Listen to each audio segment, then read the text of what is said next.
بسم اللہ الرحمن الرحیم۔ آج کی نشست کے دوسرے حصے میں ہم رسول اکرم صلی اللہ علیہ وسلم کی بعثت سے پہلے کے کچھ واقعات کو بیان کرنے کی کوشش کرتے ہیں۔ وقت ہے آپ علیہ الصلوۃ والتسلیم نے کوئی 6 برس کے قریب 6 برس بنو سعد میں پرورش پائی ہے۔ اس دوران آپ علیہ الصلوۃ والتسلیم کی زندگی کا جو حصہ گزرا اس کے بارے میں آپ کے رضائی والدہ حضرت حلیمہ کے بیانات بھی موجود ہیں۔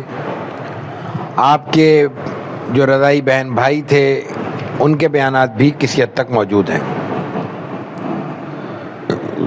وہ ایسے ہی تھا جیسے بچوں کا بچپن ہوتا ہے، سوائے اس کے کہ آپ کی پرورش براہ راست اللہ تعالیٰ کی نگرانی میں ہو رہی ہے، اور پھر ابتدائی میں شق صدر کے ذریعے آپ علیہ الصلوۃ والتسلیم سے کسی بھی نوعیت کے خطا کے تصور کو ہمیشہ کے لیے ختم کر دیا گیا ہے۔ اس لیے اس نوعیت کی کوئی چیز نہیں ملتی کہ بچپن میں بھی کوئی ایسی چیز ہو جو بچپن کے لحاظ سے کوئی اجنبی نہ ہو، لیکن ایک شخصیت کے لحاظ سے محسوس ہو کہ اس میں کوئی آپ کے شایع نشان بات نہیں ہے۔ ایسا نہیں تھا، لیکن اس کے علاوہ بچپن میں گھومنا پھرنا ہوتا ہے، بچپن میں کچھ تفریح ہوگی، کچھ کھیل کود ہوگا، کچھ شرارتیں ہوں گی، کچھ دوستیاں ہوں گی، کچھ لڑائیاں ہوں گی، وہ سب آپ علیہ الصلوۃ والتسلیم کی بھی رہی ہوں گی۔ ان کی طرف ایک چھوٹا سا اشارہ ملتا ہے۔ آپ کی ایک رضائی بہن ہے حضرت شیمہ، ان کا ذکر آگے موقع ہوا، وقت کا اندازہ نہیں ہے، اگر کچھ وقت نے مہلت دی تو آخری حصے میں بیان ہوگا۔ وہ غزوہ حنین میں آپ کے پاس آئیں، گرفتار ہو کے، اس علاقے کی تھی نا غزوہ حنین، وہیں طائف میں ہوا تھا۔ تو انہوں نے کہا کہ میں تمہاری بہن ہوں۔ اب ایک بچی جو آپ علیہ الصلوۃ والتسلیم کے ساتھ کھیلی ہے یا اس نے آپ کے ساتھ رضاعت کا دورانیہ گزارا ہے 2-4 سال کی عمر میں، 5 سال کی عمر میں، 6 سال کی عمر میں، اب اس سے ملاقات اس وقت ہوتی ہے جب آپ علیہ الصلوۃ والتسلیم کی عمر مبارک 60 برس کے لگ بھگ ہے، تو پہچاننے کا تو کوئی سوال نہیں ہے۔ 55 سال کے بعد کیسے کوئی پہچانے گا کسی کو؟ تو رسول اللہ صلی اللہ علیہ وسلم نے ان سے پوچھا کہ میں تمہاری تصدیق کیسے کروں؟ تمہارے پاس کوئی گواہی، کوئی نشانی، کوئی علامت؟ تو حضرت شیمہ نے کہا کہ بچپن میں فلاں موقع پر آپ نے میرے جسم پہ کاٹا تھا یا کوئی ایسی عمل کیا تھا، اس کا نشان اب تک موجود ہے، وہ فلاں واقعہ تھا۔ تو آپ علیہ الصلوۃ والتسلیم کو واقعہ یاد آیا اور آپ نے کہا تم درست کہتی ہو، تصدیق کی، اور پھر اس کی عزت کی، احترام کیا، اور جو بھی انہوں نے کہا، جو بھی تقاضے کیے، انہوں نے آپ صلی اللہ علیہ وسلم نے پورے کیے۔ تو یہ عمل آپ کا بچپن کا ایک معلوم ہے۔ اس کے علاوہ یہ بیان کیا جاتا ہے، حضرت حلیمہ کا بیان بھی موجود ہے کہ آپ ضد نہیں کرتے تھے، بلا وجہ کھانا نہیں مانگتے تھے، مل گیا تو کھا لیا، نہیں ملا تو چھوڑ دیا۔ اسی کے ساتھ ساتھ عام طور پر جو بچے اس قسم کی مصروفیتوں میں رہتے ہیں، جن میں ایک معقول قسم کے بچے سے توقع نہیں کی جا سکتی، گندگی میں رہنا ہے یا گالم گلوچ ہے یا ایسے کھیل کود ہیں جو عام طور پہ اچھے نہیں سمجھے جاتے، تو وہ آپ علیہ الصلوۃ والتسلیم ان سب سے مجتنب رہتے تھے، محفوظ رہتے تھے۔ یہ آپ علیہ الصلوۃ والتسلیم کے بچپن کے بیان ہے۔ حضرت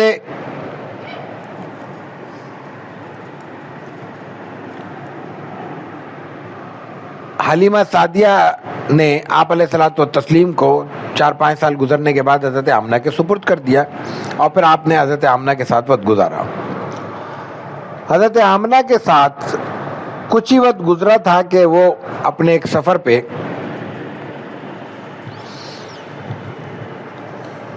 مدینہ طیبہ آئی ہیں، اور وہیں پہ ان کا راستے میں انتقال ہو گیا ہے واپسی پہ۔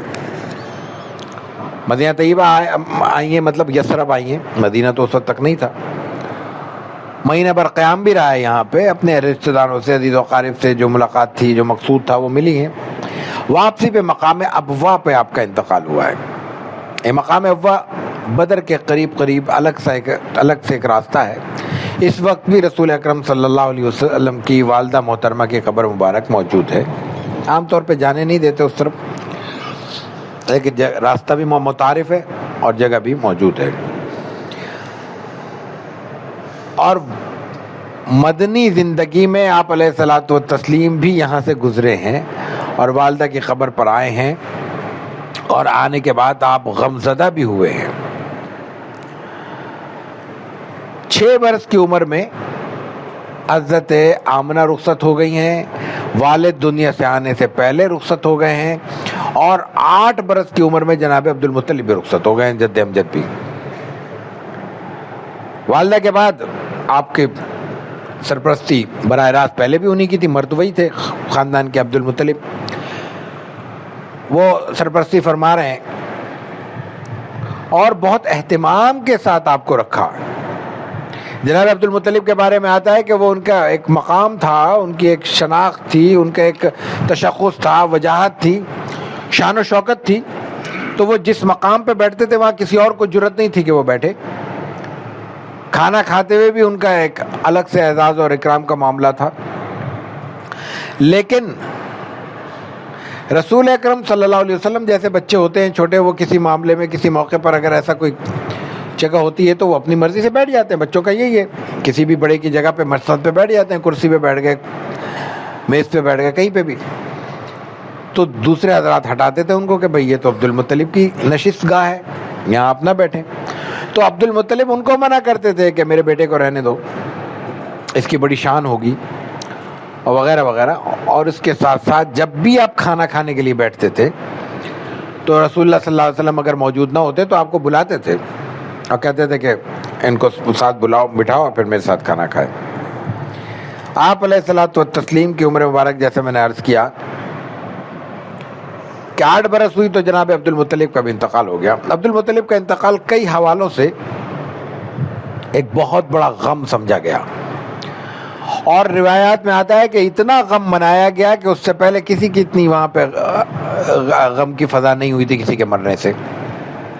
اس کی بنیادی وجوہات میں ایک تو مکے کی اس بیت اللہ کی تولیت اور بیت اللہ کے حوالے سے ان کی مرکزی شخصیت، اس کے ساتھ ساتھ وہ شروع ہی سے عربوں کے موجود برائیوں کے خلاف ایک بلند اور توانا آواز کی بھی حیثیت رکھتے تھے. اور جناب عبد المطلب کے بارے میں عام طور پر یہ کہا جاتا ہے کہ وہ بدکاری سے منع کرتے تھے، چوری سے منع کرتے تھے، بچیوں کو مارنے کی ان کے یہاں روایات تھیں، وہ اس کو بہت سخت کنڈم کیا کرتے تھے، اس سے منع کیا کرتے تھے. پھر مہمان نوازی کی تلقین کرتے تھے، خاص طور سے چونکہ بیت اللہ کی زیارت کے لیے لوگ باہر سے آنے کی روایت موجود تھی، تو ان مہمانوں کی خدمت کیا کرتے تھے، اس خدمت کے لیے لوگوں کو متوجہ کیا کرتے تھے. اسی طرح جو چوری چکاری کی روایت تھی، نہ صرف یہ کہ اس کو منع کرتے تھے بلکہ کہا کرتے تھے کہ ایسے ہی کسی کے ساتھ زیادتی ہو جائے تو اس کا ساتھ دو، مظلوم کا ساتھ دو اور ظالم کے خلاف کھڑے ہو. تو ظاہر ہے کہ جو اس نوعیت کی خدمت کرتا ہے، جو اس قسم کی اچھائیاں کرتا ہے، تو معاشرہ اس کو بھولتا نہیں ہے اور اس کے غم، معاشرہ پورا اپنا غم تصور کرتا ہے. جناب عبد المطلب کے بعد آپ علیہ الصلوۃ والتسلیم کے پھر آپ کے چچا جناب ابو طالب نے کفالت کی، یا یہ کہ سرپرستی کہہ لیجئے. اس بارے میں مختلف روایات ہیں کہ ابو طالب نے آپ کی سرپرستی کیسے کی. ایک روایت میں آتا ہے کہ ان کی بلازری کی روایت ہے کہ وہاں انہوں نے قرآن اندازی کی. آپ کے بہت سے چچا اور بھی تھے، تو ابو طالب کے نام قرآن نکلا. اسی طرح ایک روایت یہ آتی ہے کہ ابو طالب کی وفات کے بعد، عبد المطلب کی وفات کے بعد رسول اکرم صلی اللہ علیہ وسلم کی کفالت جناب زبیر کے سپرد ہوئی. یہ رسول اللہ صلی اللہ علیہ وسلم کے چچا ہیں اور آپ علیہ الصلوۃ والتسلیم کے مطلب سگے چچا ہیں، یعنی ان کی والدہ اور جناب عبداللہ کی والدہ ایک ہیں.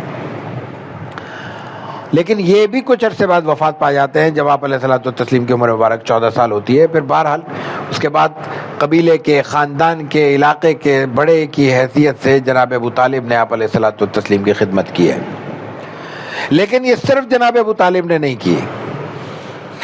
جناب ابو طالب کی اہلیہ محترمہ اور رسول اکرم صلی اللہ علیہ وسلم کی چچی، سگی چچی حضرت فاطمہ نے بھی آپ کی خدمت کی ہے۔ حضرت فاطمہ مسلمان بھی ہوئی ہیں اور حالت ایمان میں وہ رخصت ہوئی ہیں، اور ان کی وفات جناب ابو طالب کے بعد ہوئی ہے، اور جب ان کی وفات مکی عہد میں ہی ہو گئی تھی، اور جب ان کی وفات ہوئی ہے تو رسول اللہ صلی اللہ علیہ وسلم نے اپنے کپڑوں میں ان کو کفن دیا ہے، اپنے ہاتھ سے کفن دیا ہے، ان کی قبر مبارک میں قبر میں خود لیٹے ہیں پہلے تھوڑی دیر جا کے، اور اپنے ہاتھ سے اتارا ہے ان کو، اور ان پر روئے ہیں، آنسو آئے ہیں آپ کی آنکھوں میں۔ اور جیسا کہ ہمارے یہاں عام ماحول ہے،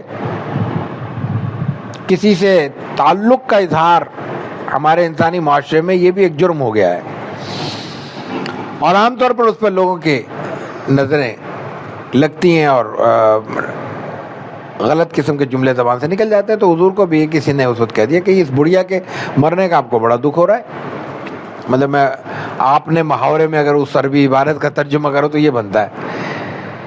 تو رسول اللہ صلی اللہ علیہ وسلم نے اس کا سیریس لے کے اس جملے کا جواب دیا ہے۔ بعض چیزیں آپ نظر انداز کرتے ہیں، آپ نے اس کو نظر انداز نہیں کیا، جواب دیا ہے، آپ نے کہا ہاں مجھے دکھ ہوا ہے کیونکہ میری چچی تھی، اور پھر کہا یہ میری ماں تھی،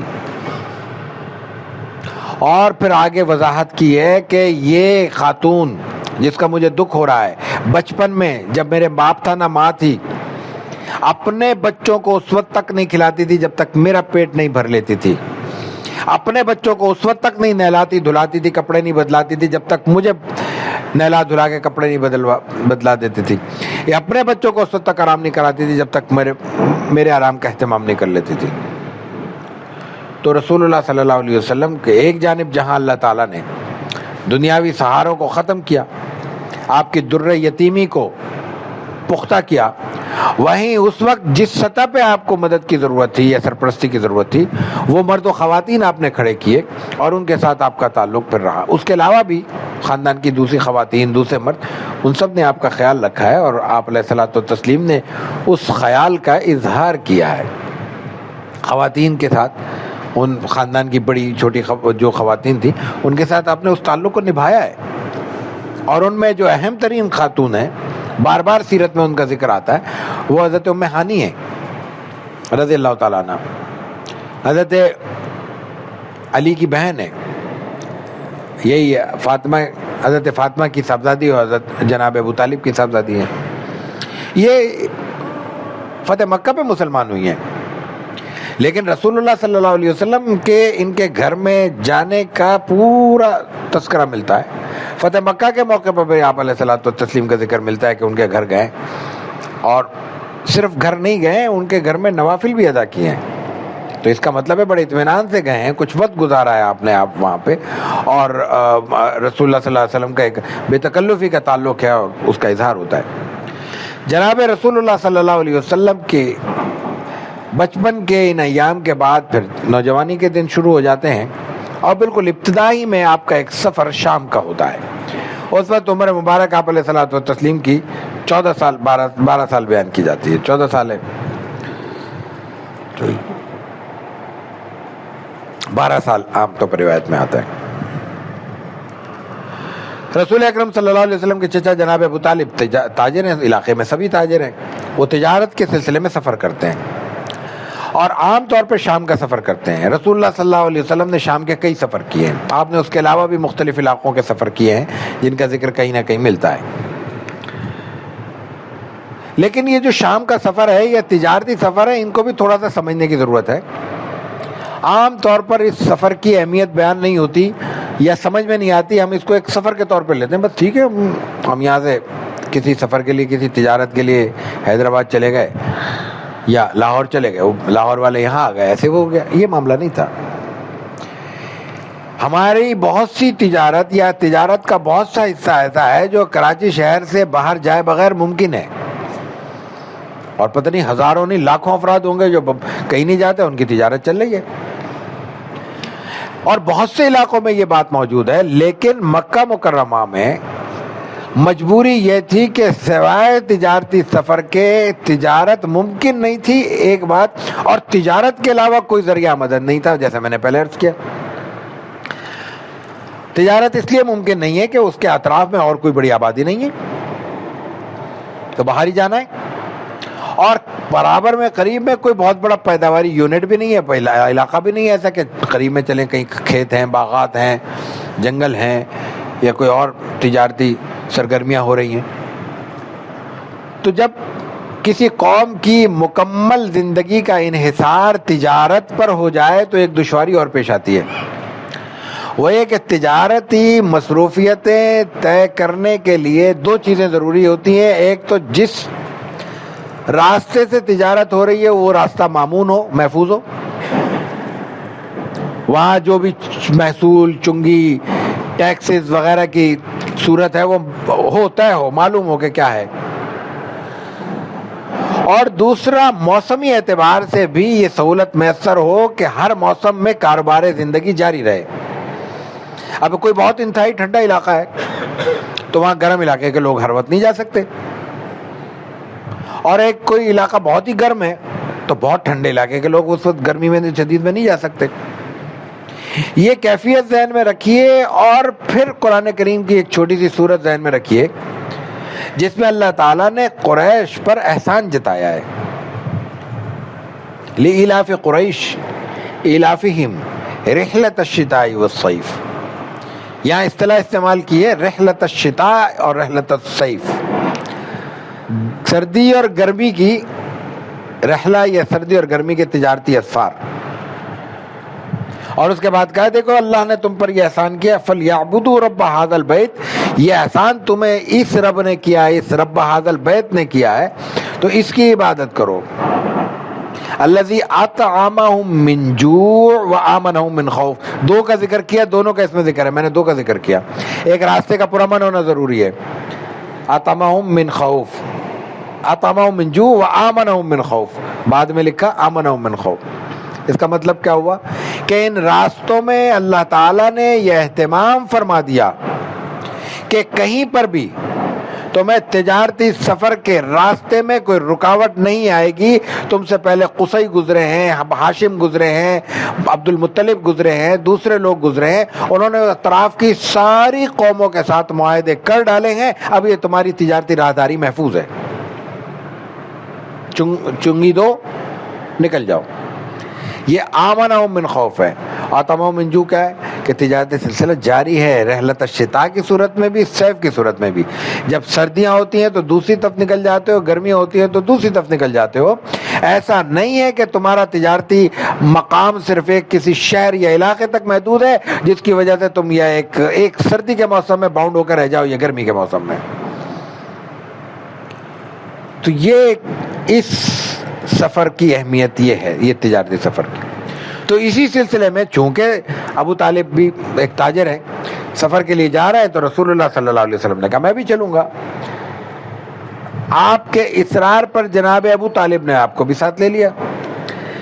چلتے ہوئے اب روایت میں یہ آتا ہے کہ جب آپ علیہ الصلوۃ والتسلیم چلے ہیں تو شام میں کسی جگہ آپ نے قیام کیا ہے، وہاں ایک کوئی خانقاہ تھی، خانقاہ کا مطلب عیسائیوں کی راہبوں کی کوئی عبادت گاہ تھی۔ راہب عبادت عیسائیوں کیا ہے، ایک خاص شکل ہے جو دنیاوی سارے تقاضوں کو چھوڑ کر اپنے عبادت گاہ میں یوں سمجھ لیجئے کہ ہمیشہ کے لیے معتکف ہو جاتے ہیں، راہب ان کو کہتے ہیں۔ شادی نہیں کرتے، کاروبار نہیں کرتے، کماتے نہیں ہیں، کھاتے نہیں ہیں، بس صرف عبادت گاہ میں عبادت کرنی ہے۔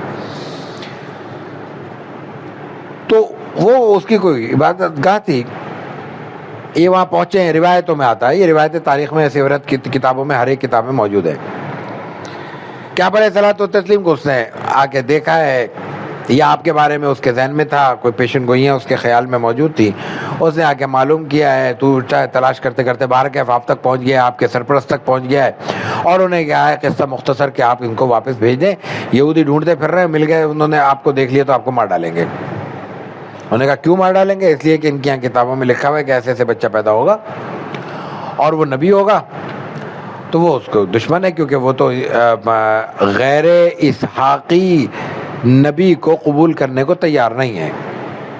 یہودیوں کا مسلمانوں سے جو بنیادی جھگڑا ہے وہ یہ نسل کا جھگڑا ہے۔ یہی رسول اکرم صلی اللہ علیہ وسلم اسماعیلی ہیں، حضرت اسماعیل کے دوسرے بھائی اسحاق ہیں، بنی اسرائیل اسحاقی ہیں، اسرائیل حضرت اسحاق کا لقب ہے، تو بنو اسرائیل یا بنی اسرائیل جس کو کہتے ہیں وہ حضرت اسحاق کی اولاد کو کہتے ہیں، اور یہ انہی کی خاندان کی اولاد ہے۔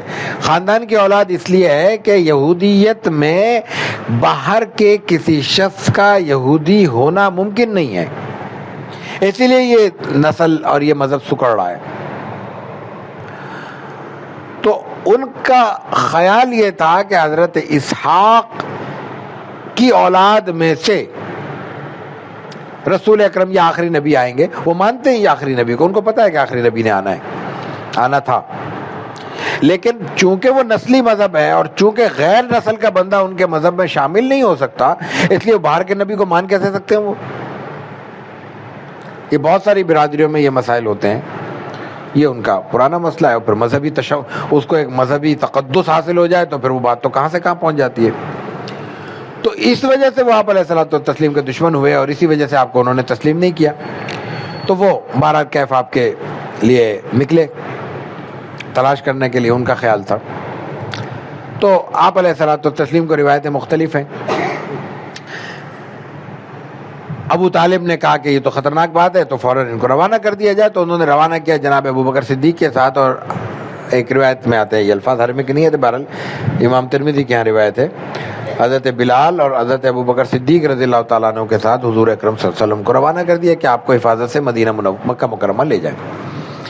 یہ روایت عام طور پہ بیان ہوتی ہے، ہمارے مستشرقین اس سے بہت زیادہ دلچسپی رکھتے ہیں، لیکن متاخرین سیرت نگاروں کا میں جو جتنے بڑے بڑے محققین سیرت ہیں، اکثر کا اس پہ اتفاق ہے کہ یہ واقعہ درست نہیں ہے۔ لیکن میں عرض کر دوں، اس کے دلائل میں مختصراً عرض کرتا ہوں کہ یہ واقعہ اس کے باوجود تمام ابتدائی دور متوسط اور دور متاخرین کی کتب سیرت میں موجود ہے۔ تو یہ روایت اگر درست نہیں ہے تو موجود کیسے ہے؟ لیکن اگر موجود ہے تو اس کے درست نہ ہونے کے دلائل بڑے قوی ہیں۔ یہاں سب باتیں کہنے کا یا پیش کرنے کا موقع نہیں ہے، آپ میں جو دلچسپی رکھتے ہو، یہ والد صاحب کی کتاب ہادی اعظم میرے سامنے ہے، اس میں آپ نے 16 دلائل بیان کیے ہیں کہ یہ واقعہ درست معلوم نہیں ہوتا، لیکن میں صرف 2 باتیں عرض کر۔ پہلی بات، رسول اکرم صلی اللہ علیہ وسلم کی عمر مبارک اس وقت 12 برس ہے۔ اگر حضرت رسول اللہ صلی اللہ علیہ وسلم کی عمر اس وقت 12 برس ہے تو ابو بکر صدیق کی عمر 10 برس ہوگی، اور حضرت بلال ابھی پیدا ہی نہیں ہوئے۔ تو رسول اللہ صلی اللہ علیہ وسلم کی حفاظت کے لیے جناب ابو طالب آپ سے 2 سالہ چھوٹے بچے کو کیسے روانہ کریں گے؟ بھائی کم از کم آپ کی عمر کے سے کچھ بڑے تو ہونا جو آپ کو لے کے وہاں پہ جائیں، ایک بات۔ لیکن اس سب قصوں سے ہٹ کر یہ واقعہ مجموعی طور پہ، بنیادی طور پہ قرآن کریم کی نصوص کے خلاف ہے۔ یہ دلیل سب دلیلوں سے زیادہ واضح اور بھاری ہے۔ قرآن کریم میں 20ویں پارے میں سورہ قصص میں فرماتا ہے، اللہ تعالیٰ فرماتا ہے وَمَا كُنْتَ تَرْجُو أَن يُلْقَى إِلَيْكَ الْكِتَابُ۔ بیان لمبا ہے۔ وَمَا كُنْتَ تَرْجُو، آپ کا کوئی ارادہ نہیں تھا، آپ کا تو خیال تک نہیں تھا کیا کہ آپ کو کتاب دی جائے گی، یلقا، آپ کو کوئی لقا کی جائے گی، آپ کو دی جائے گی، آپ پہ نازل کی جائے گی۔ یہ کب خیال نہیں تھا؟ قرآن نازل ہونے سے لمحہ پہلے تک یہی ہوا نا معاملہ۔ تو 10 سال یا 12 سال کی عمر میں جب آپ اپنی نبوت کی نشانیاں دیکھ چکے ہیں تو آپ کا خیال کیوں نہیں تھا؟ تو قرآن کے بیان کے مقابل کوئی بھی روایت اصول ہے کہ قبول نہیں کی جاتی۔ دوسری بات، 25ویں پارے میں 24ویں پارے میں، ما کنت تدری مل کتاب ولا الایمان، سورۃ الشورى ہے. اس سے پہلے آپ یہ بھی نہیں جانتے تھے کہ مل کتاب ولا الایمان، کہ کتاب کیا ہے، ایمان کیا ہے. کتاب یعنی قرآن، ایمان تو ایمان سب جانتے ہی ہیں. تو اس کا مفہوم یہ ہوا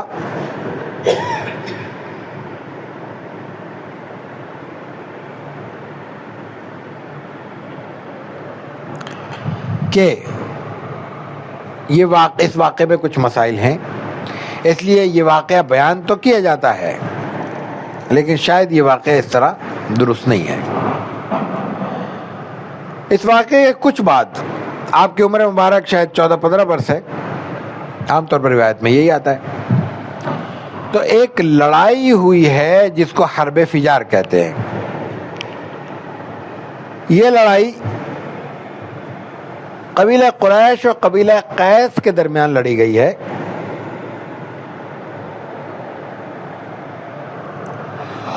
اور ایک بار دونوں ایک دوسرے پر غالب آئے ہیں. پہلے قیس نے قریش کو پچھاڑا، پھر قریش نے قیس کو پچھاڑا، لیکن بالآخر صلح ہوئی ہے. لیکن اس کو حرب فجار کہتے ہیں. حرب عربی میں کہتے ہیں لڑائی کو. فجار فسق و فجور جیسے اردو میں بھی استعمال ہوتا ہے، گناہ کے معنی میں. تو حرب فجار کا مطلب ہے گناہ کی لڑائی. گناہ کی لڑائی اس لیے کہ ہم نے ابھی پہلی نشست میں ابتدا میں عرض کیا کہ عربوں کے ہاں ان کی کچھ تکنیکی ضرورتوں کے تحت 4 مہینے محترم قرار دے دیے گئے تھے. ان کو عاشور حرم کہتے تھے.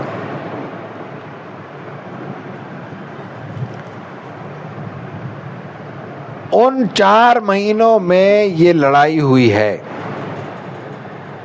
تو وہ حرمت کے مہینے ہیں، ان میں ان کے اپنے خیال کے عقیدے کے مطابق لڑائی نہیں ہوتی. لڑائی ہوئی تو انہوں نے کہا بھئی تو گناہ ہو گیا ہم سے، تو گناہ کی لڑائی اس کا نام پڑ گیا.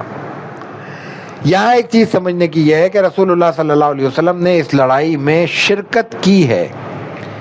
شرکت کا مفہوم، چونکہ آپ کا قبیلہ قریش اس میں شامل تھا تو اپنے چچا وغیرہ کے ساتھ آپ لڑائی میں گئے ہیں، لیکن عملاً لڑائی میں حصہ نہیں لیا. تو دونوں چیزوں کا کیسے آپ نے جمع فرمایا؟ ایک جانب تو آپ علیہ الصلوۃ والتسلیم نے خاندان اور قبیلے کا ساتھ نہیں چھوڑا، شرکت کی، انکار کرتے تھے لیکن خود مختار نہیں ہے. لیکن چونکہ لڑائی اچھا کام نہیں تھا، بلا وجہ لڑ رہے، کوئی مقصد تو نہیں ہے، تو آپ علیہ الصلوۃ والتسلیم دستکش رہے ہیں، دامن کو محفوظ رکھا ہے، لڑائی سے اپنے دامن کو آلودہ نہیں کیا. حرب فجار کے بعد آپ علیہ الصلوۃ والتسلیم کے نوجوانی کے واقعات میں ایک واقعہ حلف الفضول کا ہے. حلف ایگریمنٹ، معاہدہ، حلف جس کو کہتے ہیں. اور فضول یہ اردو والا نہیں ہے، یہ عربی کا فضول ہے، فضل کی جمع. ماضی میں کسی وقت عربوں کے ہاں ایک معاہدہ ہوا تھا جس میں لوگوں کو اس بات پر آمادہ کیا گیا تھا یا دعوت دی گئی تھی کہ وہ لوگ عوام کی، مظلوموں کی مدد کریں، مسافروں کی مدد کریں، ضرورت مندوں کی مدد کریں اور ظالم کے خلاف اکٹھے ہوں. وہ معاہدہ جن شخصیات نے کیا تھا ان کے نام میں لفظ فضل آتا تھا، اتفاق تھا، سارے فضل اکٹھے ہو گئے تھے. مثلا ایک کا نام فضل بن فضالہ تھا، ایک فضل بن وداع تھا اور ایک فضیل بن حارث تھا. جب یہ حرب فجار ہوئی تو ظاہر یہ بھی لڑائی تھی نا، تو لڑائی کو روکنے کے لیے معاہدے چاہیے ہوتے ہیں. کبھی عمل ہوتا ہے، نہیں ہوتا، کبھی نہیں ہوتا. لیکن عمل نہ ہونا معاہدے کی اہمیت کو کم نہیں کرتا. جیسا کہ دستور پر یا قانون پر عمل نہ ہونا قانون کی اہمیت کو کم کرنے کا سبب نہیں بنتا. ہماری جتنی بدعمالیاں ہوں، ہم ان کا راستہ تلاش کرنے کے لیے یہ جواز تراشتے ہیں کہ قانون پہ عمل نہیں ہو رہا. لیکن یہ جواز میں کوئی قانون توڑتے ہوئے دوں تو اس کا مطلب کیا ہوا؟ میں شکایت کس سے کر رہا ہوں؟ میں خود بھی تو قانون توڑ رہا ہوں. تو یہ شکایت کسی انسانی معاشرے میں یا سمجھدار اور فہمیدہ لوگوں کے معاشرے میں کوئی اشکال نہیں ہے، یہ بیوقوفی کی بات ہے. ڈھنگ کا سلیقے کا قانون نہ ہو تو اس کو تبدیل کرنے کی بات کی جائے گی. قانون موجود ہو اور صحیح ہو اور اس پر عمل نہ ہو رہا ہو تو اس پر عمل کی بات کی جائے گی. قانون کو یا قانون بنانے والوں کو کوسنا نہیں درست ہوگا. یہی معاملہ دستور کا ہے. تو یہاں ایک معاہدہ موجود تھا, اس کو رینیو کیا گیا تاکہ وہ لڑائی جو ابھی پیش آ چکی ہے اس جیسی قباحتوں سے بچا جا سکے, ایسی قباحتیں مستقبل میں جنم نہ لے سکے. تو طے یہ ہوا کہ ایسا ماضی میں جو معاہدہ ہو چکا ہے, یہ جو 3 فضل اور فضیل نے مل کر کیا تھا, اسی معاہدے کو یا اسی نوعیت کے ایک معاہدے کو کھڑا کیا جائے. اس لیے اس معاہدے کا نام بھی حلیف الفضول رکھا گیا. اور معاہدہ یہی تھا کہ غریبوں کی مدد کریں گے, مظلوموں کی مدد کریں گے, لڑائی جھگڑے سے گریز کریں گے, اختلاف ہو جائے گا تو بیٹھ کر صلح کے ساتھ امن آشی کے ساتھ بات چیت کر لیں گے, اور کوئی مظلوم ہوگا اس کا ساتھ دیں گے, ظالم ہوگا اس کو ظلم سے روکیں گے. جب رسول اللہ صلی اللہ علیہ وسلم کو اس معاہدے کے لیے بلایا گیا, آپ تشریف لے گئے اور اس معاہدے کا حصہ بنے ہیں. اس وقت عمر بھی آپ کی کافی ہے, آپ نوجوان ہو چکے ہیں. اور آپ علیہ الصلوۃ والتسلیم نے اس کے بعد یہ فرمایا کہ آئندہ بھی کبھی ایسے کسی معاہدے کی مجھے دعوت دی جائے گی تو وہ معاہدہ میں قبول کروں گا, دعوت قبول کروں گا, معاہدے میں جاؤں گا, شریک ہوں گا. تو جب لڑائی کا موقع ہے آپ پیچھے ہٹ رہے ہیں, اور جب صلح کا یا معاہدے کا یا لوگوں کے تعاون کا موقع ہے تو آپ آگے بڑھ کر اس کے لیے اپنی آمادگی ظاہر کرتے ہیں. نوجوانی میں آپ علیہ الصلوۃ والتسلیم نے 2 کام بہت اہتمام سے کیے. ایک آپ علیہ الصلوۃ والتسلیم نے بکریاں چرائی ہیں, اور ایک آپ نے تجارت کی ہے. بکریاں چرانے کا معاملہ یہ ہے کہ آپ علیہ الصلوۃ والتسلیم میں ایک دفعہ بعد میں مدینہ طیبہ میں تھے, تو کچھ کھا پی رہے تھے, کچھ جنگلی پھل ہوتے ہیں کچھ, تو آپ علیہ الصلوۃ والتسلیم نے کسی صحابہ کے ساتھ تھے, انہوں نے کہا کہ بھائی, انہوں نے کہا یہ والے کھاؤ, یہ ذرا میٹھا ہوتا ہے. تو انہوں نے کہا یا رسول اللہ آپ کو کیسے پتا؟ کہا کہ یہ فلاں جگہ ہوتا ہے اور میں نے بکریاں چرائی ہیں تو مجھے یہ جنگلوں کا, ان کے پھلوں کا, ان کی چیزوں کا علم ہے. تو صحابہ نے پوچھا آپ نے بھی بکریاں چرائی؟ انہوں نے کہا جی. اور آگے آپ نے ایک بات کہی ہے, آپ علیہ الصلوۃ والتسلیم نے فرمایا کہ نہ صرف یہ کہ میں نے بکریاں چرائی ہیں, بلکہ کوئی پیغمبر ایسا نہیں گزرا جس نے کبھی بکریاں نہ چرائی ہوں. تو اب تو یہ غور کرنے کی بات ہے کہ انبیاء کرام بکریاں کیوں چراتے ہیں, آپ نے کیوں چرائی ہیں؟ تو اس کی وجہ یہ بیان کی جاتی ہے کہ بکریاں چرانا در حقیقت تربیت کا مرحلہ ہے, اور ایک عام چرواہے کے عمل کو نبوت کے کام سے نسبت ہے. مطلب مثال سمجھانے کے لیے, بکری یا بکریوں کا, بھیڑوں کا چرواہا کیا کرتا ہے؟ امانت کے طور پر ان کے گھر والوں سے لے کے آتا ہے, مالکوں سے, دن بھر چرا کے امانت لوٹا دیتا ہے. اس کو یہ حق حاصل نہیں ہے کہ امانت میں تصرف کرے, اور اس کو یہ حق بھی حاصل نہیں ہے کہ ان بکریوں کی حفاظت میں کوتاہی کرے. اور بکریوں کا معاملہ یہ ہے کہ وہ کبھی ایک رخ پہ نہیں چلتی, ان کا کام ہی بھٹکنا ہے, اور ایک شکل سے آزاد رہ کر اپنی خوراک کو یا اپنی تفریح کو, تفریح بھی اسی میں شامل ہے نا, ان کی پورا کرنا ہے.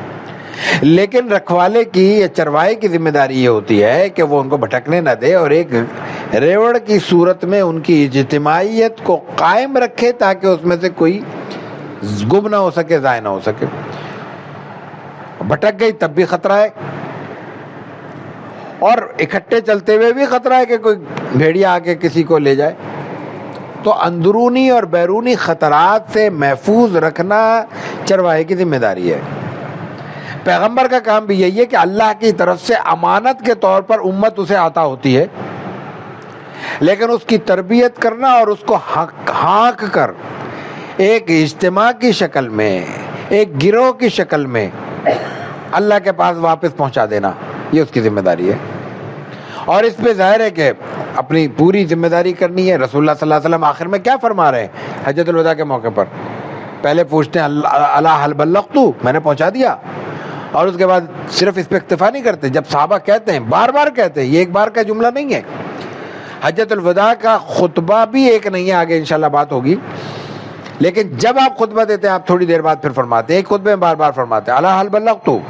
صحابہ پھر کہتے ہیں یا رسول اللہ، بلا یا رسول اللہ، بلا یا رسول اللہ، آپ نے ضرور پہنچا دیا، یہ کیوں نہیں؟ آپ نے واقعی اللہ تعالیٰ کے پیغام کو ہم تک پہنچانے میں کمال اپنی ذمہ داری کا مظاہرہ فرمائے. تو آپ اس کے بعد پھر کہتے ہیں اللہم اشہد، اے اللہ تو گواہ رہنا. اور اس میں روایت میں آتا ہے آپ اپنی شہادت کی انگلی بھی کھڑی کرتے ہیں، اے اللہ گواہ رہنا، اللہ گواہ رہنا. یہ ہے وہ گواہی کہ دیکھ تیری بکریاں مجھے ملی تھی، میں نے تجھے لوٹا دی ہے. روایات سیرت میں آپ علیہ الصلوۃ والتسلیم کے بکریاں چرانے کی روایت میں ایک جملہ اور آتا ہے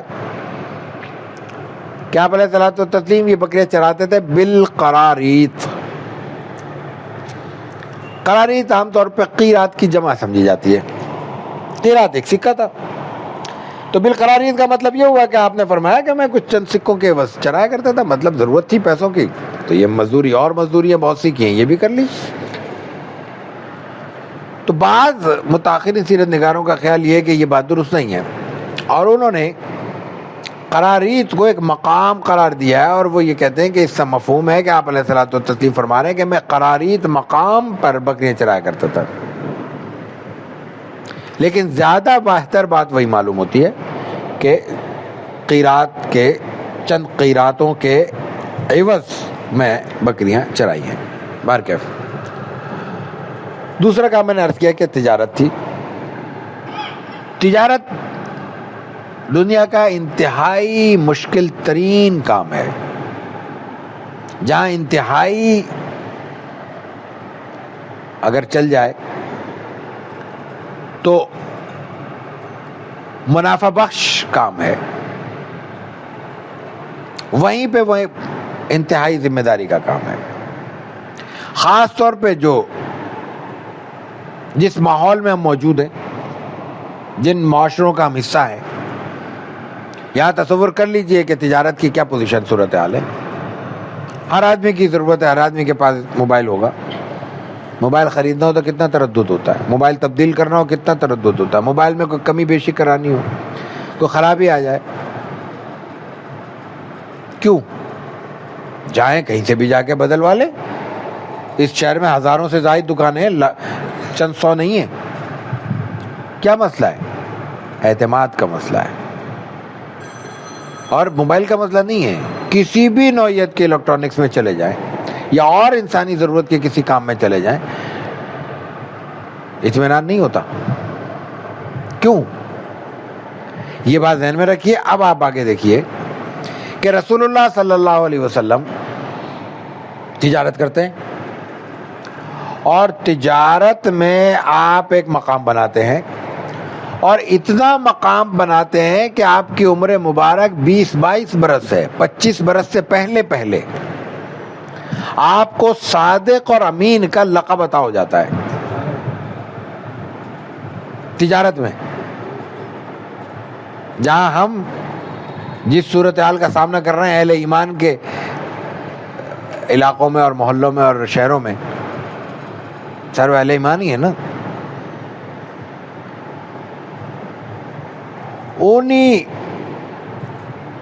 اسی نوعیت کے کاروبار میں یا اسی موڈ آف بزنس میں آپ علیہ الصلوۃ والتسلیم غیر معمولی طور پر صادق اور امین ہونے کا لقب حاصل کرتے ہیں. ہمارے یہاں تو یہ لفظ بہت سستا ہو گیا ہے. جس ماحول میں رسول اللہ صلی اللہ علیہ وسلم کو صادق اور امین کہا گیا، پہلی بات یہ کہ متفقہ کہا گیا. دوسری بات یہ ہے کہ صرف آپ کو کہا گیا، نہ آپ سے پہلے کسی کو کہا گیا، نہ آپ کے بعد کہا گیا. کوئی نہیں ہے، کوئی نہیں ہے. مکے میں کوئی نہیں تھا آپ سے، نہ پہلے کوئی صادق امین تھا نہ بعد میں ہوا. یہ تھی آپ کی تجارت کی حیثیت. اور اس تجارت کی بات ہے جب آپ علیہ الصلوۃ والتسلیم فرماتے ہیں کہ سچے تاجر، اچھے تاجر اللہ تعالیٰ کے ہاں وہ مقام رکھیں گے جو اللہ تعالیٰ نے جلیل القدر صادقین کا، صدیقین کا، شہداء کا، انبیاء کے لیے جو مقامات رکھیں وہ ان میں سے حصہ ان کو بھی مل جائے گا، تاجروں کو، لیکن سچے تاجروں کو ملے گا۔ تو رسول اللہ صلی اللہ علیہ وسلم نے تجارت کی، اور میں نے عرض کیا کہ تھوڑی دیر پہلے کہ آپ علیہ الصلوۃ والتسلیم نے تجارتی اسفار کیے ہیں اور بکثرت کیے ہیں۔ عام طور پر روایات میں 2-3 سفروں کا ذکر ملتا ہے۔ آپ علیہ الصلوۃ والتسلیم کی شادی 25 برس کی عمر میں ہوتی ہے، آگے ذکر آ رہا ہے، حضرت خدیجہ رضی اللہ تعالیٰ عنہ سے ہوتی ہے۔ اس کی بنیاد تجارت پڑتی ہے، ایک سفر پہ تھوڑی اعتماد پیدا ہوتا ہے، ایک تجارتی ڈیلنگ سے اتنا اعتماد تھوڑی پیدا ہوتا ہے کہ رشتے ناتے ہونے لگ جائیں، اور وہ بھی حضرت خدیجہ جیسی تجربہ کار خاتون کا معاملہ ہو۔ تو اس کا مطلب ہے کئی سفر پہلے ہو چکے ہیں آپ سے۔ اس کے بعد پھر جب آپ حبشہ کا ذکر کرتے ہیں، بعد میں جب آپ ہندوستان کے بارے میں بعض روایات میں ذکر کرتے ہیں آپ، یا دوسرے ممالک کا ذکر کرتے ہیں، تو اس سے اندازہ ہوتا ہے، یا آپ ذکر نہیں کرتے، آپ کے اقدامات ہیں، آپ خطوط لکھتے ہیں، اور خطوط میں جو زبان استعمال کرتے ہیں، وہاں کے کلچر کی طرف جو اشارے کرتے ہیں، اس سے محققین سیرت نے یہ اندازہ اخذ کیا ہے کہ آپ نے تجارتی طور پر بہت بڑے حصے کا سفر کیا ہے، اور آپ تجارتی زندگی میں بہت سے تجربات اور بہت سی معلومات حاصل کر چکے تھے۔ بہرکیف تجارت کے اسی دورانی میں آپ علیہ الصلوۃ والتسلیم کا تعلق حضرت خدیجہ سے ہوتا ہے۔ حضرت خدیجہ کو علم ہوتا ہے کہ کوئی نوجوان ہے اور تجارت کرتے ہیں۔ حضرت خدیجہ الکبریٰ رضی اللہ تعالیٰ عنہ خاتون ہے۔ عربوں کی خوبیاں بھی بیان کرتے ہیں، تھوڑی بہت خامیاں بہت زیادہ اہتمام سے بیان کرتے ہیں، اور ان خامیوں میں خواتین کے حقوق کی بہت بات ہوتی ہے، اور وہ درست ہے کہ وہ ایک مردانہ معاشرہ تھا، وہاں خواتین کو اعزاز اور احترام حاصل نہیں تھا عمومی طور پہ۔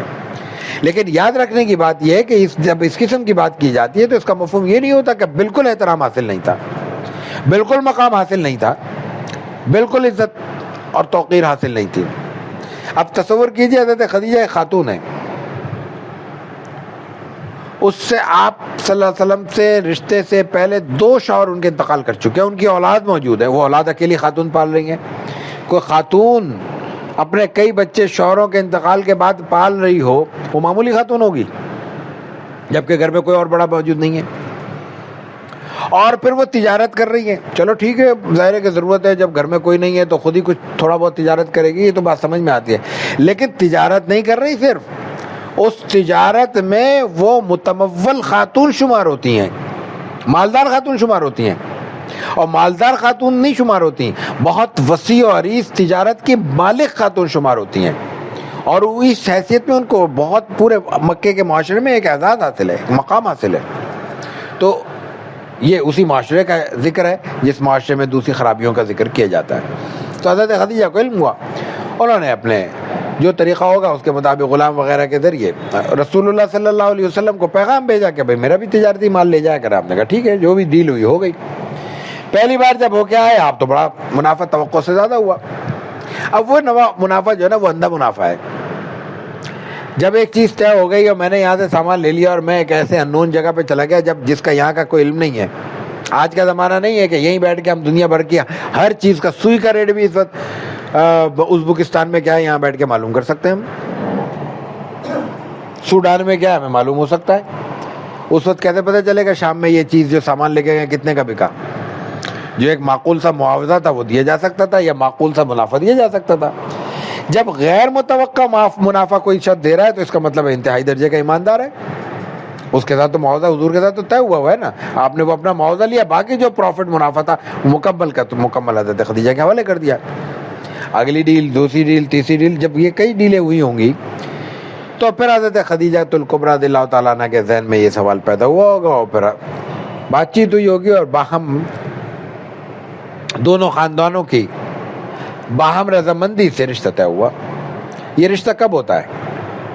جب رسول اکرم صلی اللہ علیہ وسلم کی عمر مبارک بار بار عرض کر رہا ہوں 25 برس ہے، اس وقت رسول اللہ صلی اللہ علیہ وسلم کے جس خاتون سے رشتہ طے ہو رہا ہے حضرت خدیجہ، میں دوبارہ عرض کر رہا ہوں ان کی 2 شوہر وفات پا چکے ہیں، دونوں سے ان کی اولاد موجود ہے، اور اس خاتون کی عمر اس وقت 40 برس ہے۔ ایک ہے 50-60 برس کی عمر کا میں کسی کا 15 برس چھوٹے بڑا ہونے کا فرق، ایک ہے 25 برس کی عمر میں اپنے سے 15 سال بڑی خاتون سے شادی کرنا،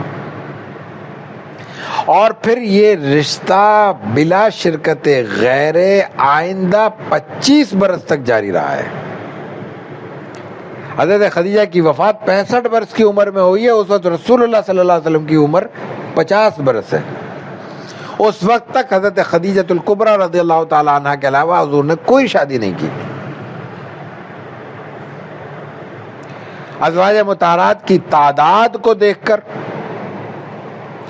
ذہنوں میں غلط اور ناروا شیطانی خیالات کو پیدا کرنا، ان حقائق کے ہوتے ہوئے یہ انسان کی بدبختی اور بدقسمتی کے سوا کچھ نہیں ہے۔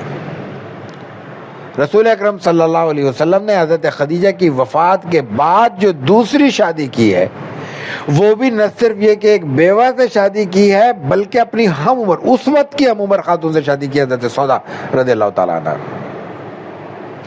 تیسری شادی پھر حضرت عائشہ صدیقہ رضی اللہ تعالیٰ عنہ سے کی ہے۔ اس کے بعد چوتھی، پانچویں، چھٹی، ساتویں، آٹھویں، نویں، 10ویں، 11ویں ساری شادیاں آپ نے ایسے خواتین سے کی ہیں جن کا پہلے رشتہ ہو چکا ہے، سب کے سب سوائے حضرت عائشہ کے رضی اللہ تعالیٰ عنہ۔ حضرت عائشہ کم عمر ہے۔ یہ ہمارا موضوع اس تسلسل میں اتنا نہیں ہے، لیکن عرض کر دیں ایک بات کہ حضرت عائشہ اس کے بعد ایک مدت تک زندہ رہی ہیں۔ حضرت خدیجہ آپ کی زندگی میں وفات پا گئی۔ حضرت سودا تو چھوڑیں، وہ تو عمر میں رسیدہ تھے۔ حضرت حفصہ بھی زیادہ زندہ نہیں رہی، تھوڑا عرصہ رہی ہیں۔ حضرت زینب نہیں رہی، وغیرہ وغیرہ۔ تو یہ اللہ کو تو علم میں تھا، تکوین تو اللہ کی چل رہی ہے نا، اللہ کا نظام چل رہا ہے۔ حضرت عائشہ رضی اللہ تعالی عنہا کی اس عمر میں نکاح کی سب سے بڑی برکت جس سے آج تک ہم مستفیض ہو رہے ہیں وہ یہ ہے کہ رسول اکرم صلی اللہ علیہ وسلم سے جو احادیث ہم تک پہنچی ہیں ان میں سب سے زیادہ روایت کرنے والے افراد 5 ہیں جن کو ہم مکثرین صحابہ کہتے ہیں۔ حدیث کی اصطلاح میں مکثرین کہلاتے ہیں، زیادہ ہزاروں میں جن کی روایتیں، ان میں حضرت عائشہ شامل ہے، اور ایک ہی خاتون ہے۔ مردوں میں حضرت ابو ہریرہ بھی ہیں، مردوں میں حضرت عبداللہ ابن عباس بھی ہیں، مردوں میں حضرت انس ابن مالک بھی ہیں رضی اللہ تعالیٰ عنہ، عورتوں میں صرف ایک حضرت عائشہ ہے۔ یہ اصل سبب تھا حضرت عائشہ صدیقہ رضی اللہ تعالیٰ عنہ سے روایت نکاح کا۔ اور یہیں پہ میں یہ بھی عرض کر دوں کہ رسول اللہ صلی اللہ علیہ وسلم نے عام حکم کے برعکس زیادہ نکاح کیسے کیے؟ اسلام کا عام حکم تو 4 نکاحوں سے زیادہ کا اجازت نکاح نہیں ہے، یہی حکم ہے نا، زیادہ سے زیادہ 4 کی اجازت ہے۔ اس کی وجہ بڑی سادہ سی ہے، ذہن ادھر نہیں جاتا۔ یہ جو 4 کی تحدید ہے یا حد بندی ہے یا حکم ہے، یہ ظاہر ہے کہ شروع میں تو نہیں ہے، یہ تو سب کو علم ہے۔ آپ علیہ الصلوۃ والتسلیم جس ماحول میں پیدا ہوئے ہیں وہاں پہ تو کوئی تعداد نہیں ہے، اسی میں آپ بعثت ہو جاتی ہے، آپ کی نبوت شروع ہو جاتی ہے، کوئی تعداد کی تحدید نہیں ہے۔ لوگ آپ نہیں کر رہے، باقی تو لوگ کیے جا رہے ہیں۔ آپ کے سارے نکاح مدینے میں ہیں۔ حضرت خدیجہ وہ تو انتقال کر جائیں گے، حضرت سودا، حضرت عائشہ، ان سے نکاح ہو گیا ہے، رخصتی بعد میں ہوئی ہے ہجرت کے، لیکن یہ سب مدینے کے، یہ 2 باقی سب نکاح مکے کے نہیں ہے، مدینے کے، یہ 2 مکے کے، یوں مجموعی طور پر 3 نکاح سمجھ لیں۔ تو مدنی زندگی میں جس وقت 4 سے زیادہ خواتین کو نہ رکھنے کا حکم نازل ہوا ہے، اس وقت تک رسول اللہ صلی اللہ علیہ وسلم کے یہ نکاح ہو چکے تھے۔ اوروں کے بھی تھے، صحابہ کی بھی کئی ہے کہ ایسا ذکر ملتا ہے کہ 6 خواتین ہیں ان کے عقد میں، 5 ہیں۔ تو اب 4 کا حکم آ گیا۔ اب 4 کا مطلب یہ کہ انسان کو اختیار دے دیا گیا ہے، مثلا 6 ہیں تو 4 رکھ لیں، 2 کو فارغ کر دیں، اجازت ہے، اختیار ہے۔ اب جن کو فارغ کیا جائے گا وہ عربوں کا معاشرہ ہے، ہمارا والا معاشرہ نہیں ہے۔ کیا کسی بھی صورت میں کسی خاتون کا اگر کوئی علیحدگی ہو جائے، شوہر کا انتقال ہو جائے، تو دوسرا نکاح عذاب، اب تو مردوں کا عذاب ہو گیا، عورتوں کو تو چھوڑے۔ وہاں تو نکاح ایک معمول کی کیفیت ہے، معمول کی کیفیت ہے. آدمی ایسے جیسے جا کے ہائی وے پہ جا کے کھانا کھا کے آ جاتا ہے. لوگ شادیاں کر لیتے ہیں، اس میں پتہ نہیں ہوتا، قریبی ترین افراد کو پتہ نہیں ہوتا. یہاں تو اسی بات پہ جھگڑا ہوتا ہے، ہمیں بلایا، ہمیں نہیں بلایا، ہمیں بلایا تو واٹس ایپ کر دیا، فون نہیں کیا. رسول اللہ صلی اللہ علیہ وسلم کے انتہائی قریبی ساتھی ہیں، صحابی ہیں. عبد الرحمن ابن عوف رضی اللہ تعالیٰ عنہ انتہائی قریبی ساتھی ہیں، صحابی. کیا تصور ہے ہمارا اس زمانے کی شادیوں کا؟ رسول اللہ صلی اللہ علیہ وسلم کو نہ صرف یہ کہ نکاح میں نہیں بلایا، نکاح کر کے بھی نہیں بتایا. یہ معمول کی چیز ہے، بازار گئے ڈبل روٹی لے آئے، انڈے لے آئے، ایسے نکاح ہو گیا. رسول اللہ صلی اللہ علیہ وسلم نے دیکھا کپڑے پہ کچھ خوشبو کے نشانے، کہ کیا ہوا؟ نے شادی کی، اچھا کیا، مبارک ہو، ولیمہ کر لینا، ولیمہ اچھی بات ہے، یہ شریعت ہے، یہ سنت ہے، وہ بتا دی. ایک واقعہ نہیں، کتنے واقعات ہیں. ایک صحابی نے دیکھا کہ اسے پوچھا کیسے کیا، کس سے کیا، خاتون کون ہے؟ انہوں نے کہا عمر رسیدہ خاتون ہے، میری بہنیں چھوٹی ہیں، ان کی تربیت کے لیے مجھے ایک بڑی عمر کی ضرورت ہے. اچھا کیا. وہ آپ کے قریبی ساتھی ہیں، صحابی ہیں. صحابہ کی حضور سے محبت کوئی دلیل کی ضرورت ہے؟ نہیں بتایا گیا. تو آپ علیہ الصلوۃ والتسلیم کے بہت سے صحابہ کی جن کے 4 سے زائد تھے، انہوں نے علیحدہ کر دیا، اپنی مرضی سے طے ہو گیا. اور جن کو علیحدہ کیا، انہوں نے جا کے کہیں اور نکاح کر لیا. اب آپ خود سوچئے، حضرت خدیجہ کا 40 سال کی عمر میں حضور سے نکاح تیسرا ہو رہا ہے نا. اس معاشرے میں گنجائش ہے تو ہو رہا ہے نا، اس کی روایت ہے، کلچر ہے تو ہو رہا ہے. تو رسول اللہ صلی اللہ علیہ وسلم پر بھی اس قانون کا اطلاق ہوتا تو وہ جو 11-12 خواتین اس وقت آپ کے عقد میں تھی، وہ آپ علیحدہ کر دیتے، اس میں 4 لڑکے باقیوں کہتے گھر جاؤ. لیکن اس سے پہلے ایک اور حکم نازل ہو چکا ہے قرآن پاک میں، جہاں یہ نازل ہو رہا ہے وہی نازل ہو رہا ہے. سورہ احزاب میں ذکر ہے کہ یہ جو وازواجہ امہاتہم، جو آپ کے ازواج ہیں، ان کا مقام عام نہیں ہے. اور اس سے پہلے بھی کہا ہے کہ تمہارا مقام بہت بلند ہے، تمہاری نیکیوں کا بھی مقام بہت بلند ہے، اور تم سے کوئی کوتاہی ہوئی تو اس کا بھی پھر گرفت بہت بلند ہوگی.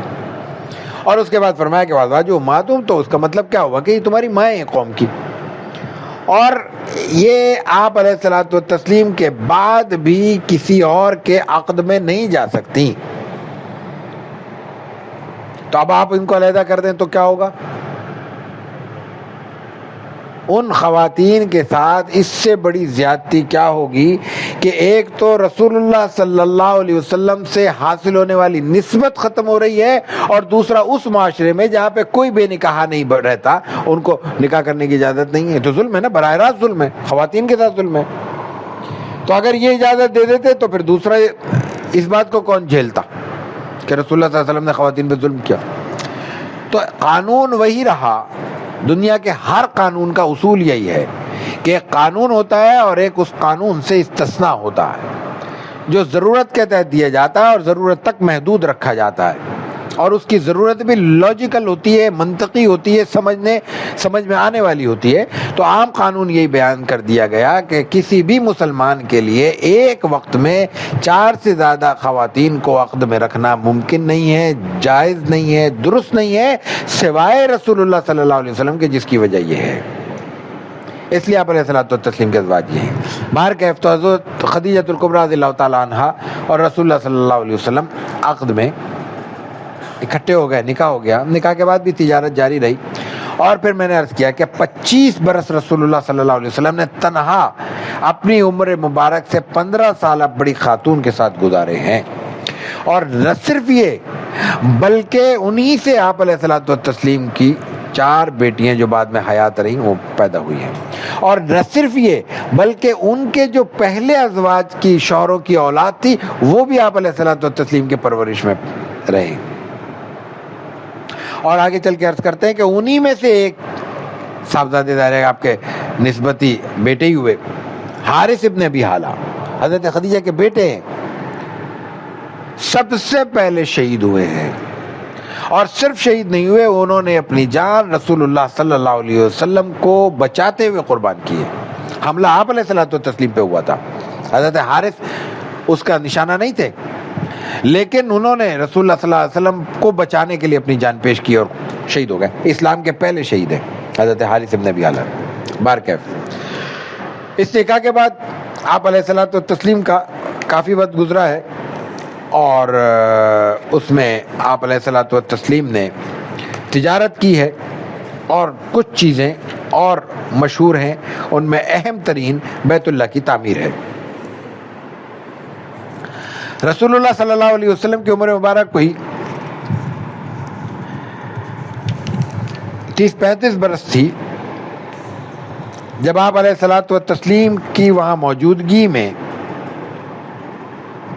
بیت اللہ کی تعمیر کا فیصلہ ہوا۔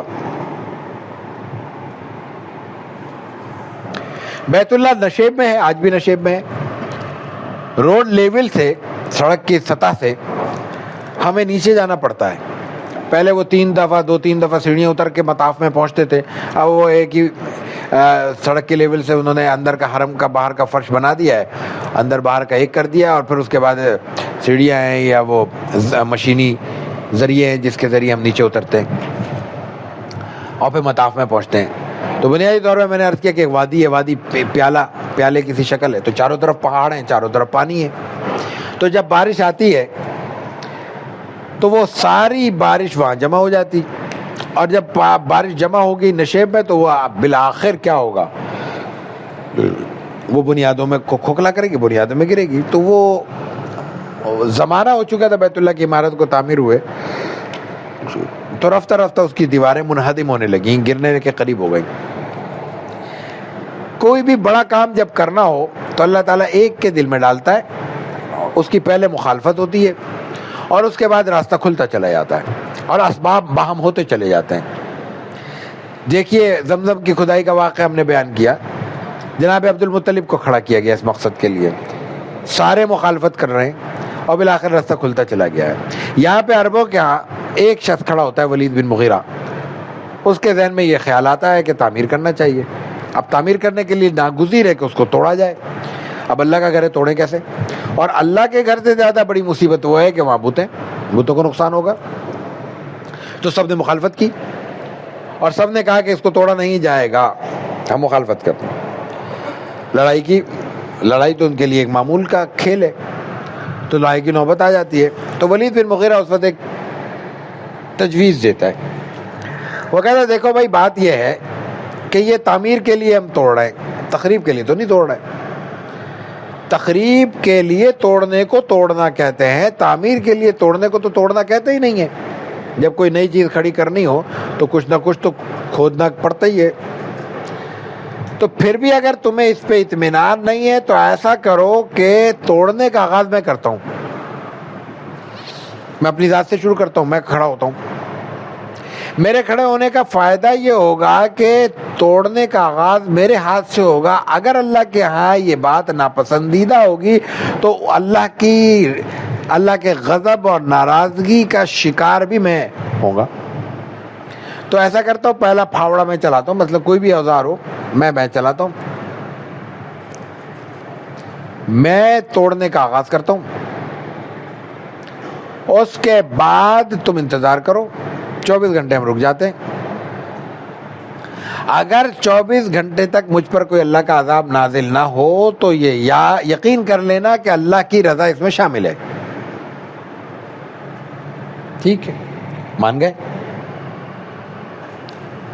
ولید نے توڑنا شروع کر دیا، 24 گھنٹے گزر گئے، اس کو کچھ نہیں ہوا، سارے عرب شریک ہو گئے، اس کو توڑ دیا، بنانا بھی شروع کر دیا۔ اب میں نے ایک جملہ عرض کیا تھا کہ جب اللہ کو کوئی کام مقصود ہوتا ہے بندے بھی کھڑے ہو جاتے ہیں، اسباب بھی بام ہونا شروع ہو جاتے ہیں۔ تو ادھر تو یہاں یہ کام شروع ہوا، دوسری جانب جدہ جو قریب ترین شہر ہے اور ساحل ہے، وہاں پہ کوئی جہاز آ کے لگا اور پرانا جہاز تھا، ٹکرا گیا، ٹوٹ گیا۔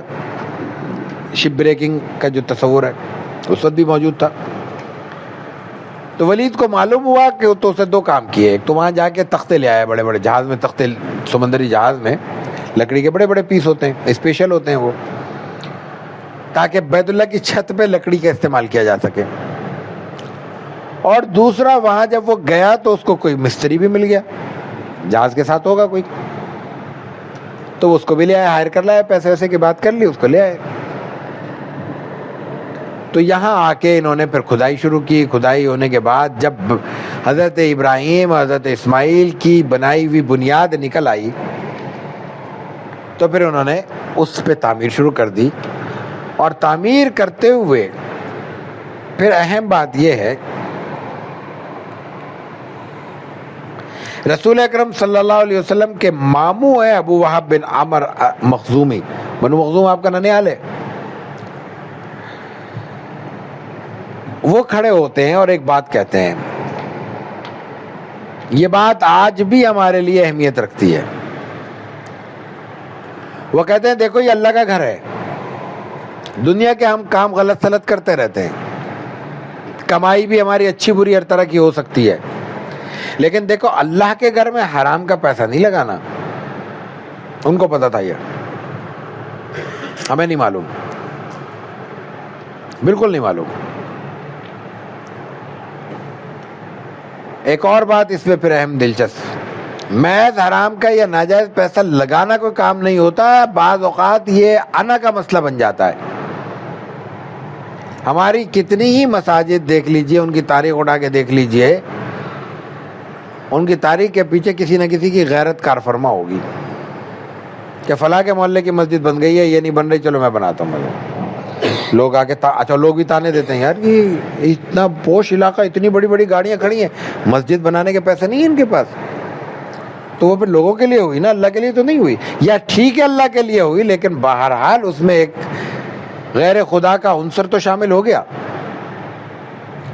عربوں کو یہ بات اتنی سمجھ میں آئی کہ ان کی جو ناک تھی, ہماری ساری ناکیں ان کے مقابلے میں کوئی حیثیت نہیں رکھتی, وہ بھی انہوں نے کٹوانا گوارا کر لی, لیکن پھر حرام کا پیسہ شامل نہیں کیا. آج تک اس کی علامت کے طور پر حتیم خالی ہے. یہ جو حتیم کا ٹکڑا ہے, اصل تو اللہ کی تکوین تھی, اللہ کی قدرت تھی, اللہ کا انعام تھا ہمارے لیے. ہم میں سے کون جائے گا, کہاں دروازے کھلیں گے بیت اللہ کے ہمارے لیے. لیکن یہ آدمی تھوڑا سا تکڑا اور دھکے وکے دینا جائز سمجھتا ہو تو جا سکتا ہے آدمی آرام سے. لیکن بہرحال پھر بھی توقع تو ہے, امکان تو ہے, چلے تو جاتے ہیں حتیم میں.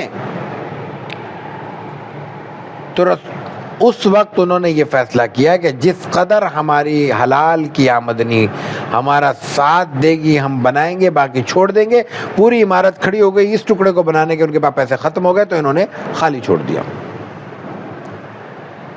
بیت اللہ کی اس تعمیر میں ایک مرحلہ پھر اور آتا ہے, وہ ہے حجر اسود کی تنصیب کا. جب بیت اللہ کی عمارت بنانے کے لیے اس کو ڈھایا جا رہا تھا تو اس کے کونے میں یہ پتھر پہلے سے موجود تھا, اور یہ اس وقت بھی مقدس سمجھا جاتا تھا. یہ اس کو ہٹا کے ایک طرف رکھ دیا گیا. اب جب نصب کرنے کی باری آئی تو اس پہ لڑائی ہو گئی کہ یہ سعادت کون حاصل کرے. سب نے کہا ہم کریں گے. تو اب ظاہر ہے کہ ایک پتھر ہے, کتنی سعادتیں لائیں. اور روایتوں میں آتا ہے کہ قریب تاکہ تلوار چل پڑے. اور یہ کوئی معمولی مطلب نہ سمجھ میں آنے والی بات نہیں ہے, معمولی بات تھی. عربوں کا جو بڑی لڑائیاں ہوئی ہیں, ان میں ایک لڑائی کے بارے میں آتا ہے کہ وہ صرف اس بات پہ شروع ہوئی تھی کہ دو گھوڑے گھوڑا دوڑ میں دوڑ رہے تھے, اس میں ایک گھوڑا آگے بڑھ گیا تو دوسرے نے اس کو مار دیا. کچھ 250 برس لڑے ہیں, 250 برس. 250 برس کا مطلب کیا ہوتا ہے؟ ایک نسل کی عمر بنیادی طور پر 25 برس ہوتی ہے. یہ جو ایک پیڑھی ہوتی ہے نا, ایک شجرہ, 100 سال میں 4 افراد آگے پیچھے اوپر تلے آ جاتے ہیں عام طور پہ. 100 سال نکال لیں, گن لیں, اپنے گھر میں جا کے دیکھ لیجئے گا. 250 برس کا مطلب کیا ہوا؟ 10 نسلیں قربان ہو گئی ایک لڑائی پہ. لڑائی کی بنیاد گھوڑا دوڑ. یا ٹھیک ہے اس میں کوئی حق کی بھی بات ہو سکتا ہے اس میں ناجائز بھی ہوا, تو بھائی ہو گیا ہے بھائی ناجائز یار. 250 سال لڑو گے.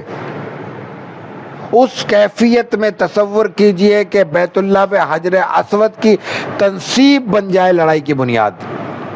کتنے 100 برس لڑتے, یہ ہے رسول اللہ صلی اللہ علیہ وسلم کی رحمت للعالمین قبل از بعثت کہ آپ کی برکت سے ایک ہونے والی لڑائی ہوتے ہوتے ٹل گئی یا ختم ہو گئی.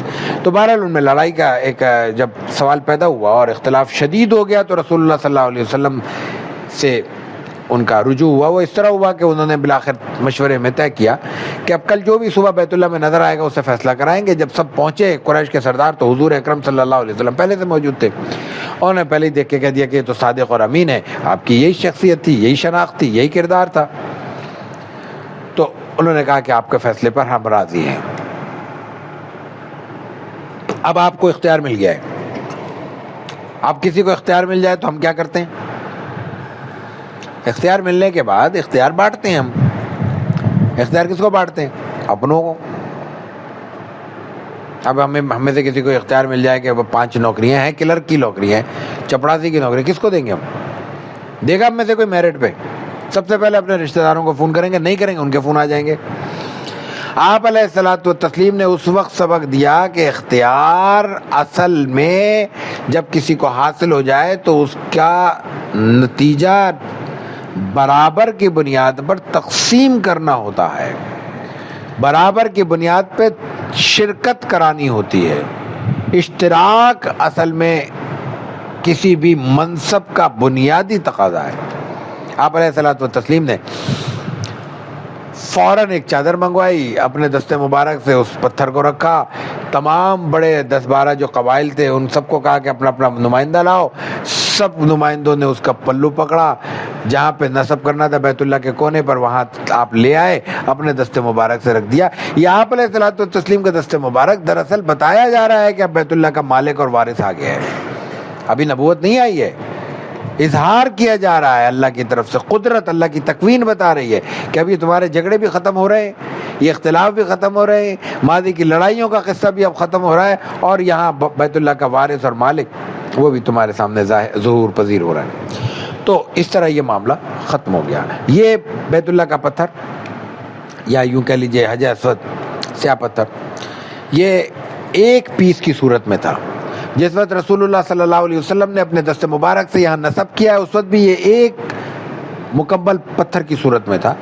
بعد میں یہ برامکہ کے زمانے میں, کرامتہ بھی ان کو کہا جاتا ہے, یہ فاطمی عہد ہے.